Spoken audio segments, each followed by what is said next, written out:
Informasi pertama Sindo Today, pemirsa, aksi unjuk rasa di depan gedung Kejaksaan Agung berlangsung hingga Rabu malam. Dalam aksinya pengunjuk rasa membangun tenda dan membakar ban.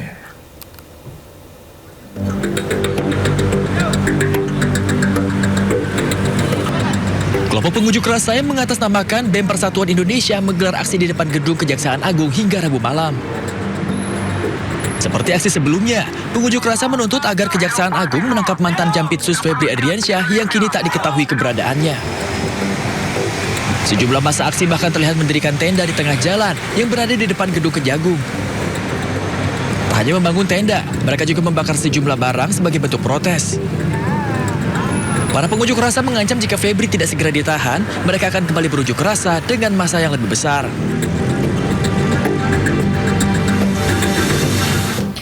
Sebelumnya pemirsa, unjuk rasa hari ketiga menuntut mantan Jampitsus Febri Adriansyah ditangkap dan yang digelar di depan gedung Kejaksaan Agung diwarnai kericuhan. Tidak hanya menuntut Febri ditangkap, massa juga meminta agar penanganan kasus ini dilimpahkan ke KPK.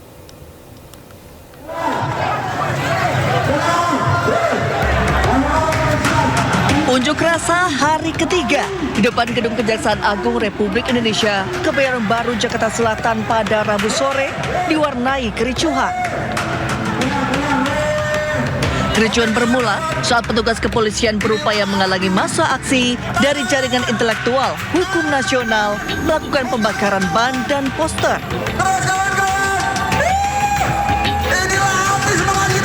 Kericuhan meluas hingga sempat terjadi saling dorong antara demonstran dan polisi yang berjaga. Kericuhan akhirnya mereda setelah pihak kepolisian dan perwakilan demonstran berhasil meredam emosi massa. Dalam aksi unjuk rasa yang diawali long march dan penutupan ruas jalan ini, massa menuntut agar Kejaksaan Agung menangkap mantan Jampitsus Febri Adriansyah yang kini tidak diketahui keberadaannya. Agar tidak ada keberpihakan, massa juga menuntut agar penanganan kasus dilimpahkan dari Kejagung ke KPK. Serta penanganan kasus dilakukan secara transparan dan profesional.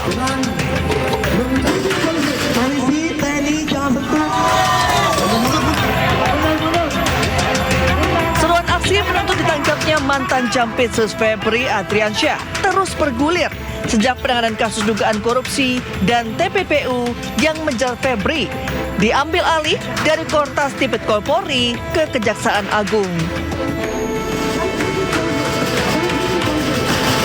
Sebelumnya 2 hari beruntun, gedung Kejaksaan Agung digeruduk aliansi mahasiswa.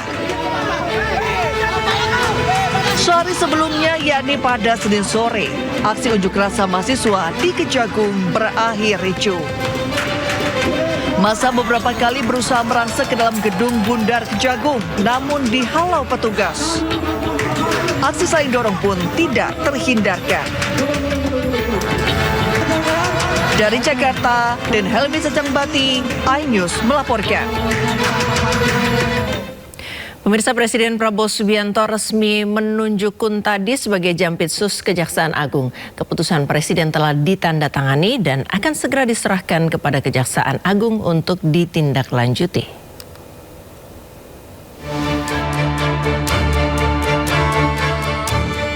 Presiden Prabowo Subianto resmi menunjuk Kuntadi sebagai Jaksa Agung Muda Bidang Tindak Pidana Khusus atau Jampitsus Kejaksaan Agung, menggantikan Febri Adriansyah yang tersandung kasus korupsi. Pengangkatan itu dilakukan setelah Prabowo menandatangani keputusan Presiden atau Kepres sesuai usulan Jaksa Agung ST Burhanuddin. Menteri Sekretaris Negara Prasetyo Hadi mengatakan Kepres tersebut telah ditandatangani Presiden dan akan segera diserahkan kepada Kejaksaan Agung untuk ditindaklanjuti.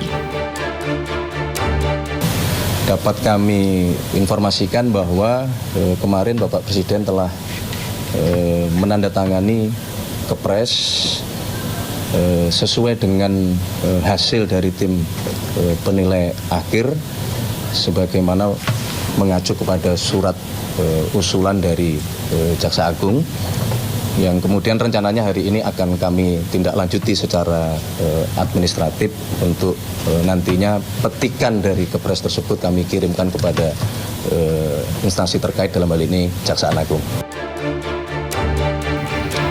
Kuntadi diusulkan menggantikan Febri Adriansyah yang sebelumnya mengundurkan diri dari jabatan Jampitsus.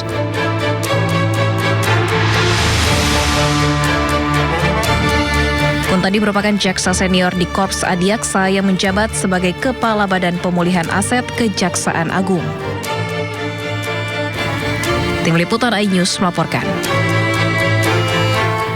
Pemirsa, KPK menetapkan Bupati Lombok Barat Lalu Ahmad Zaini sebagai tersangka dugaan korupsi karena ikut main proyek dan menerima suap.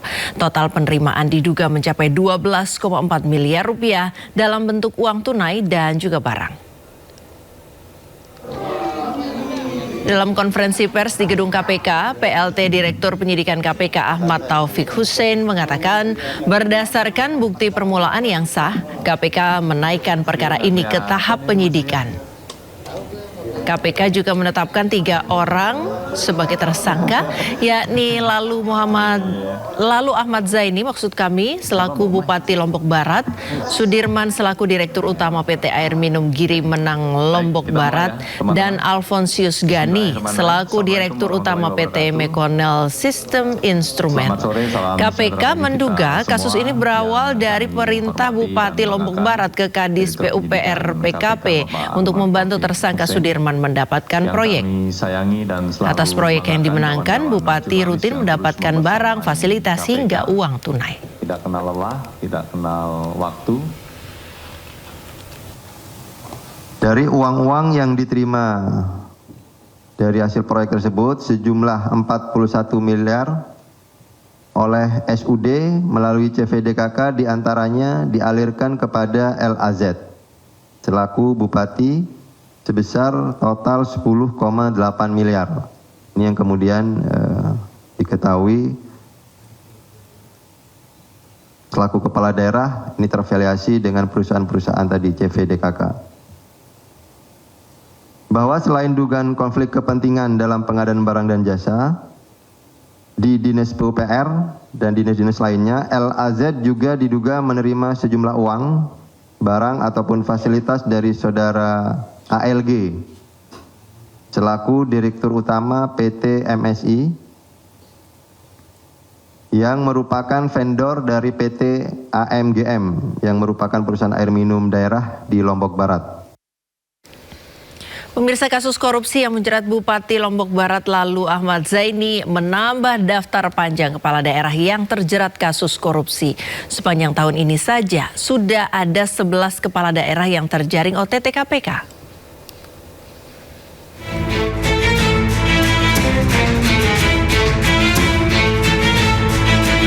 Sepanjang 2026, KPK sudah melakukan belasan operasi tangkap tangan atau OTT. Sebagian besar diantaranya menjaring kepala daerah, mulai dari wali kota hingga bupati. Yang terbaru adalah OTT di Kabupaten Lombok Barat, Nusa Tenggara Barat pada Senin 20 Juli 2026. Dengan adanya OTT yang menjerat Bupati Lombok Barat, total sudah ada 11 kepala daerah yang terjaring operasi senyap KPK sepanjang tahun ini. Berikut daftar kepala daerah yang terjaring operasi senyap KPK sepanjang 2026.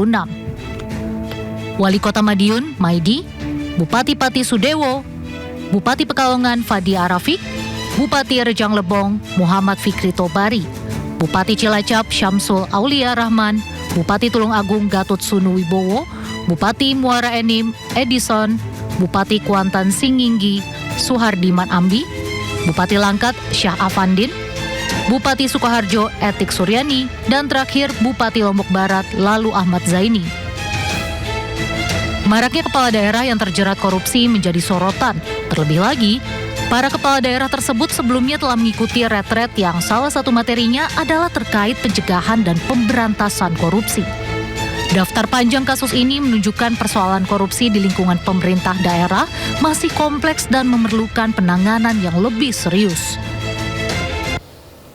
Pemirsa, sidang pra-peradilan jilid ketiga Roy Suryo yang digelar Pengadilan Negeri Jakarta Selatan ditunda hingga 29 Juli 2026. Penundaan ini disebabkan oleh ketidakhadiran pihak kejaksaan selaku turut termohon.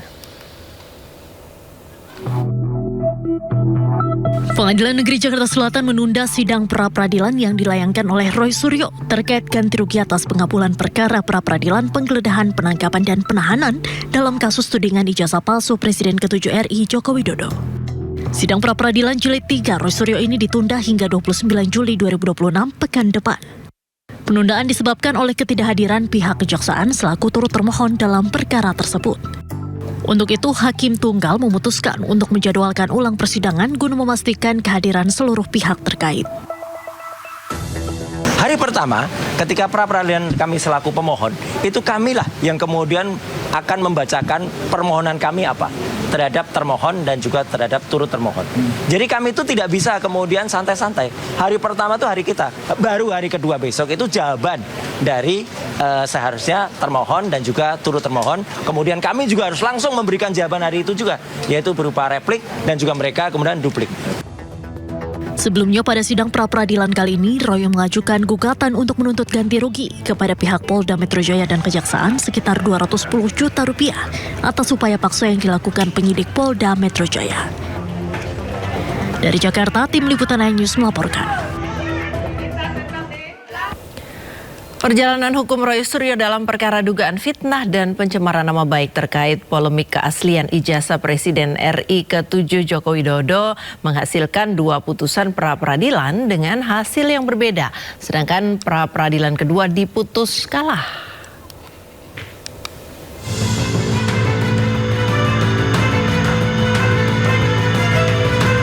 Perjalanan hukum Roy Suryo dalam perkara dugaan fitnah dan pencemaran nama baik terkait polemik keaslian ijazah Presiden RI ke-7 Joko Widodo menghasilkan 2 putusan pra-peradilan dengan hasil yang berbeda. Dalam permohonan pertama pada putusan yang dibacakan 7 Juli 2026, Roy Suryo memperoleh kemenangan. Hakim menyatakan penggeledahan, penangkapan, dan penahanan Roy Suryo tidak sah. Dalam amar putusan lainnya, hakim juga membebankan biaya perkara kepada termohon dengan jumlah nihil. Tentu saja, sama seperti tadi yang Bang Refli sampaikan, kita yang pertama patut bersyukur kepada Tuhan Yang Maha Kuasa, Allah Subhanahu wa Ta'ala, yang telah dengan secercah harapannya memberikan kita semangat, memberikan kita asa, memberikan kita niat untuk memperbaiki hukum negeri. Ini hukum bukan untuk saya, bukan untuk Roy Suryo dan tim kuasa hukum Tokham yang hari ini mendampingi saya, tetapi adalah untuk kita semuanya. Namun dalam pra-peradilan kedua yang digelar 20 Juli 2026, Roy Suryo harus menerima kekalahan. Hakim Tunggal Sidang Pra-peradilan Roy Suryo I Ketut Darpawan memutuskan menolak seluruh permohonan pra-peradilan kedua Roy Suryo. Hakim menilai Roy Suryo sengaja memecah satu persatu dan menyalahgunakan pra-peradilan dengan tujuan menunda pokok perkara. Dengan demikian, penetapan status tersangka Roy Suryo sah. Kita hormati putusan ini dan tentu kalau ditanyakan pada Mas Roy apakah Mas Roy siap untuk pokok perkara, at any time kita siap. Ya, ini adalah the lawyer's way untuk mencari jalan agar kemudian Mas Roy ringan, ya, kemudian ringan langkahnya ketika harus berhadapan dengan pokok perkara. Selain itu, Roy Suryo juga sudah mendaftarkan gugatan pra-peradilan ketiganya yang meminta ganti rugi dan rehabilitasi ke Polda Metro Jaya atas penangkapan, penahanan, serta penggeledahan yang dinyatakan tidak sah dalam penanganan kasus dugaan fitnah ijazah Jokowi. Dari Jakarta, tim Liputan iNews melaporkan.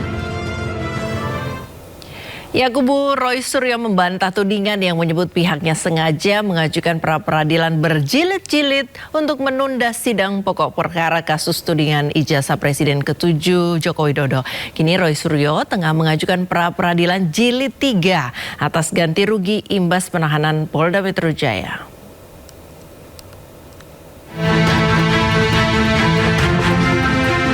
Kuasa hukum Roy Suryo, Refli Harun, menanggapi tuduhan bahwa pihaknya sengaja menunda-nunda pokok perkara kasus tudingan ijazah palsu Presiden ke-7 Joko Widodo.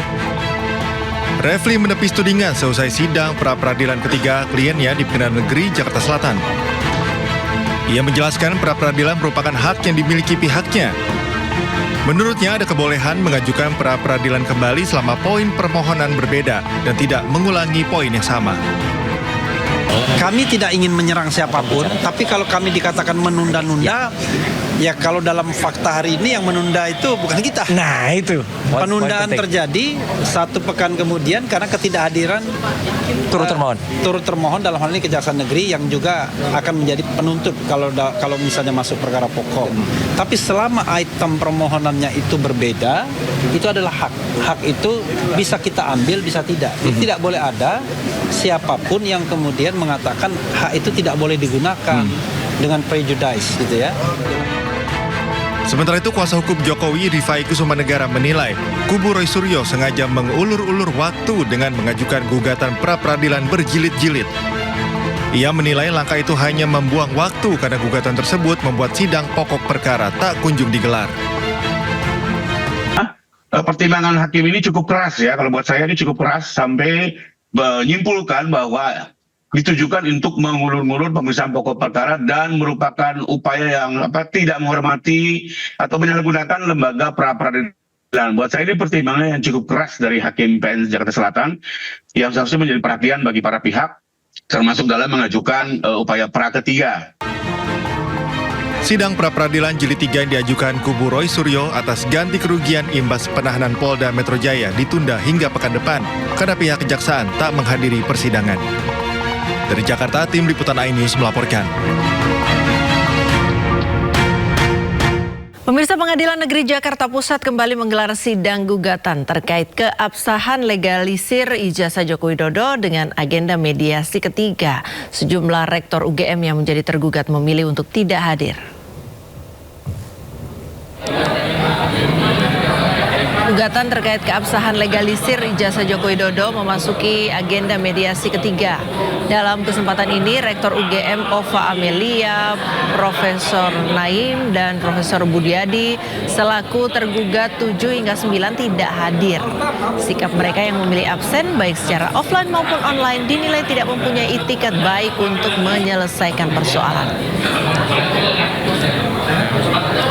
Pimpinan fakultas yang melegalisir ijazah. Nah, legalisirnya ada 2 lagi, yaitu Prof. Naim yang melegalisir ijazah tahun 2005, 2010, 2012, 2014, dan Profesor Budiadi yang melegalisir ijazah tahun 2019. Nah, ini saya pisah lagi. Saya lebih concern dengan Pak Prof. Naim karena beliau 4 tanda tangan dipakai dan beliau juga orang tua yang harus kita hargai, hormati. Ketua Badan Gizi Nasional Nanik SD yang mundur dari jabatannya dengan alasan pengobatan penyakit jantung di luar negeri. Aku mau nyiapkan bahan ini. Ketua Badan Gizi Nasional Nani SD yang menyatakan mundur dari jabatannya. Pengumuman mundurnya Nani disampaikan melalui media sosial miliknya. Dalam pernyataan tersebut, Nani mundur atas alasan kesehatan. Nani akan berobat ke luar negeri untuk mengobati penyakit jantungnya. Tak lupa Nani menyampaikan permintaan maaf kepada Presiden RI Prabowo Subianto. Sementara itu, Menteri Sekretaris Negara Prasetyo Hadi mengungkap, Presiden Prabowo Subianto menunjuk Wakil Menteri Pertanian Sudaryono untuk menggantikan Nani sebagai Kepala Badan Gizi Nasional. Pelantikan Sudaryono sebagai Kepala BGN digelar pada Rabu sore. Bapak Presiden memutuskan pengganti selaku kepala BGN adalah beliau Bapak Sudaryono yang saat ini menjabat sebagai Wakil Menteri Pertanian. Tentu dengan berbagai dasar dan pertimbangan bahwa selama ini beliau sejak awal mengikuti konsep dari dilahirkannya program makan bergizi gratis ini. Sebelumnya Nani SD yang dilantik sebagai Kepala Badan Gizi Nasional pada 8 Juni 2026. Sejak menjabat, Nani menjadi sorotan terutama setelah menghentikan sementara ekspansi dapur MPK. Dari Jakarta, tim Liputan iNews melaporkan. Ex-Mentan Sudaryono dilantik sebagai Kepala Badan Gizi Nasional menggantikan Nanik S. Deyang yang mengundurkan diri karena alasan kesehatan. Sudaryono dilantik langsung oleh Presiden Prabowo di Istana. Penandatanganan berita acara. Kepala BGN yang baru Sudaryono mengaku dihubungi langsung melalui telepon oleh Mensesnek Prasetyo Hadi dan Sekretaris Kabinet Teddy Indrawijaya terkait tugas barunya menggantikan Nanik S. Deyang. Sudaryono mengaku akan menjalankan tugasnya secara transparan dan tidak boleh ada pengelolaan MBG secara sembunyi-sembunyi. Setiap anggaran yang dikeluarkan untuk program MBG harus sesuai dengan tujuan program. Sudaryono meminta masyarakat melaporkan jika ada yang mencatut namanya untuk kepentingan tertentu.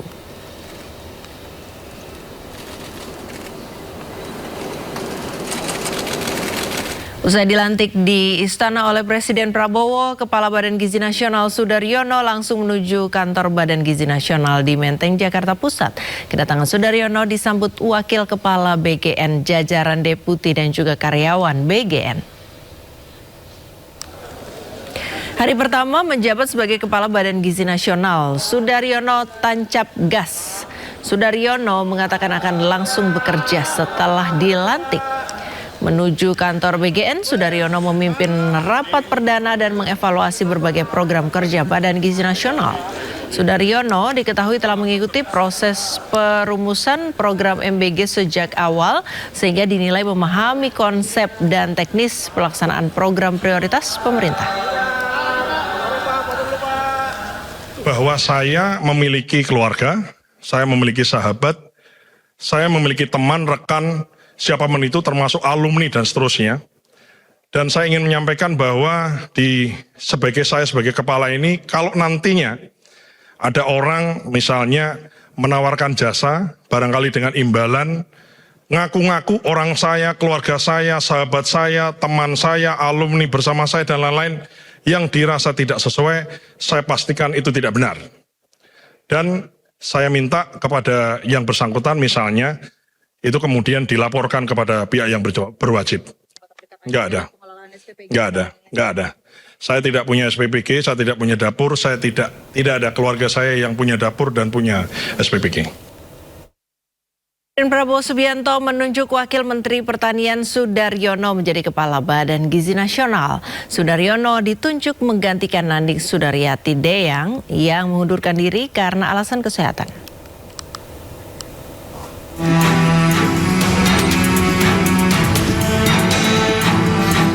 Sudaryono melepas jabatannya sebagai Wakil Menteri Pertanian dan menggantikan Nanik Sudaryati Deyang yang mengundurkan diri sebagai Kepala Badan Gizi Nasional.